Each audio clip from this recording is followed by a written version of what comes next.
Um, Evening, everyone. My live tonight is about a beautiful little girl called Tia Rigg, and I'm going to start now. Lynn and Lee Rigg were the parents to Tia Rigg. Little Tia was born on the 4th of June, 1998. My volume's a bit loud, I do apologise, I'll turn it down.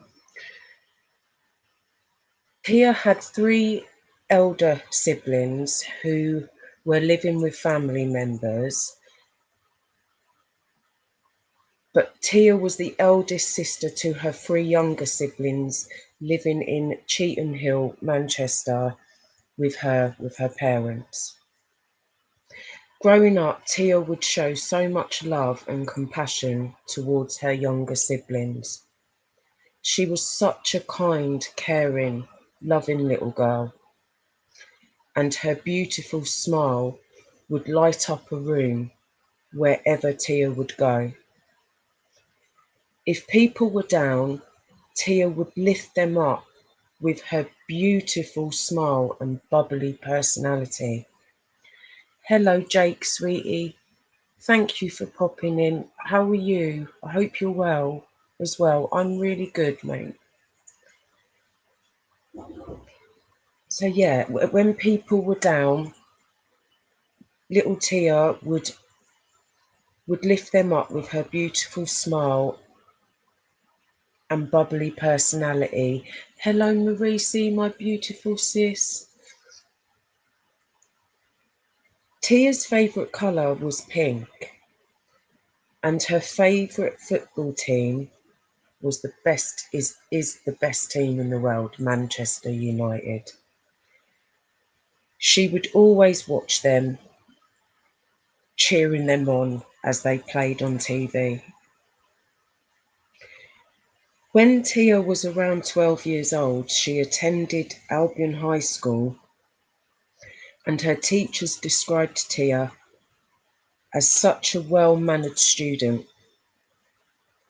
But sadly, around this sort of time, Tia's mum and dad separated. Tia, her mum, and her 3 younger siblings all moved in with her grandparents, Lynn's mum and dad. Lynn also had a brother, Tia's uncle, John Nigel Madden. I think I've pronounced that right. I'm just going to change the second photo.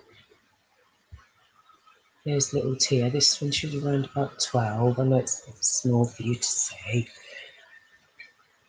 He would regularly visit his parents with his 10-year-old daughter, and Tia would regularly visit her uncles to help him babysit her little cousin, his daughter. Tia would also watch football matches with her uncle, and they came across very close. She trusted him. But unknown to the family, John Nigel Madane, I think I'm saying that correct, who was born in 1972, aged 38, had been for the past 2 years downloading violent, killing images and videos, and he was harbouring sadistic fantasies. He had researched ways to drug people and studied a how to kill guide. On the 2nd of April 2010, he invited Tia round to see his new puppy. Tia was so excited. She was having so much fun. When it was time to go home, she wanted to stay and play with the puppy. The next day, the 3rd of April 2010, Around 2:37 p.m. I'm going to change the photo again really quickly. Sorry, I have to do it this way.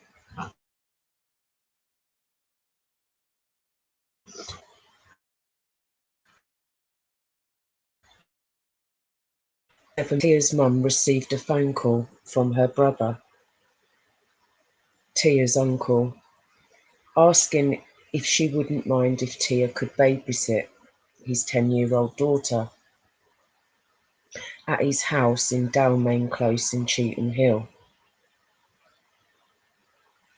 Tia was so excited to go and babysit, she couldn't wait to see the puppy again. And her favourite football team, Manchester United, was playing Chelsea on TV that day. 3 p.m, the 3rd of April 2010, Tia arrived at her uncle's house.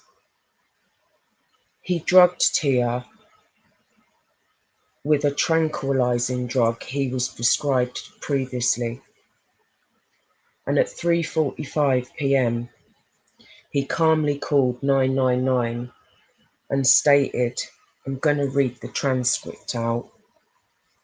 Hi, I would like to report a murder, and gave the operator his name and address before saying, my niece has been murdered by me and I have just finished killing her now. The operator asked him, why have you killed your niece? He replied, because I felt like it. The operator then asked John what his niece's name was and how old she was. He gives the operator Tia's name and wrongly reports her age as 11, not 12. The operator asks for more details and he says, I am quite sure the officers that come to my house will be able to take all the details you need. Police officers from Greater Manchester Police arrived at the address 2 minutes later. He opened the door to the officers, who described him as chillingly calm. He directed them upstairs, where they found little Tia's body, face up, on the floor in the bedroom, naked, except for her socks. Tia's hands had been tied behind her back with shoelaces.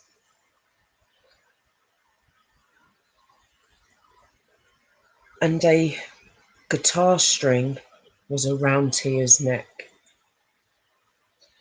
Next to Tia's body was 2 knives, a broom handle, and sex toys. All were stained with blood.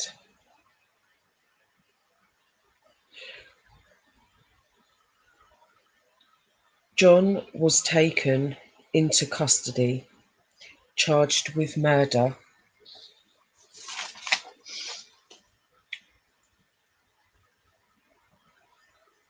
In interview, he said, the voices in my head made me do it. It was the voices in my head. I'm just going to change the photo. So,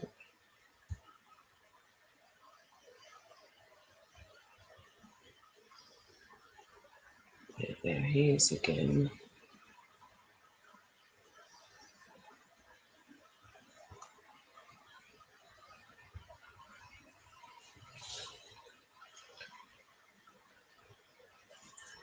Sorry, I'm a bit. Goddess, hello, beautiful. How are you? Bless you.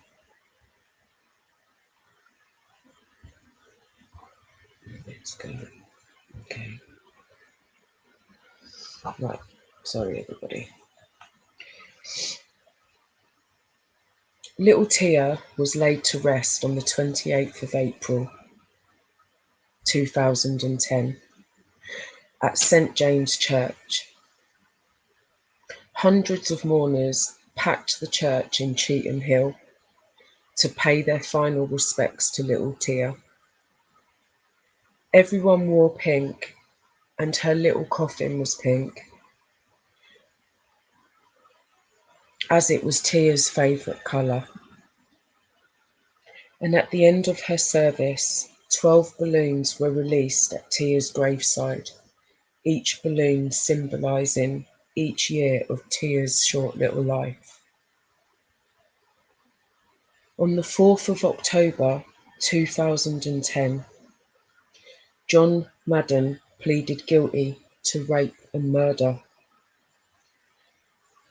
At his trial, prosecutor Gordon Cole told the court, in the previous 2 years to April 2010, John Nigel Madden had developed what can be described as an obsessive interest in images and literature relating to paedophilia, rape and torture. He had an extensive library of such materials which included literature dealing with methods of killing. The police also found hundreds of extreme images of child abuse and violent pornography on his laptop and mobile phones. They were in folders named snuff stories and brutal rapes. The detective who led the investigation, David Warren, revealed that Madden refused to explain his actions and had never shown remorse for the killing. After pleading guilty to rape and murder, Madden was sentenced to life in prison, with a recommendation that he should never be released. When handing down his sentence, Mr. Justice Keith said, "It's unescapable that Tia Rigg died because you decided to release your fantasies about torturing and killing a young child. The fact you chose your 12-year-old niece, who had put her trust in you, makes what you did all the more unspeakable.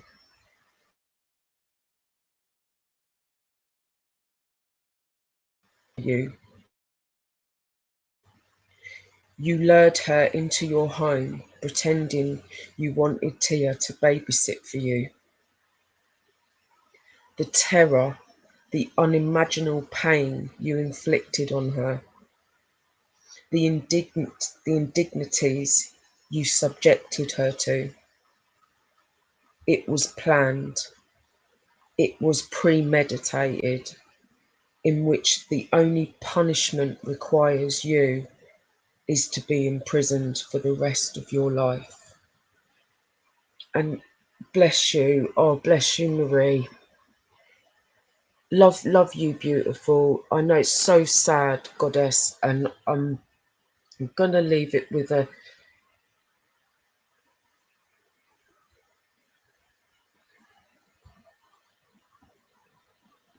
because I've forgotten to do my photos again because I did that. She's so beautiful, beautiful angel, and yeah, I think that's really tiny, that one, bless her.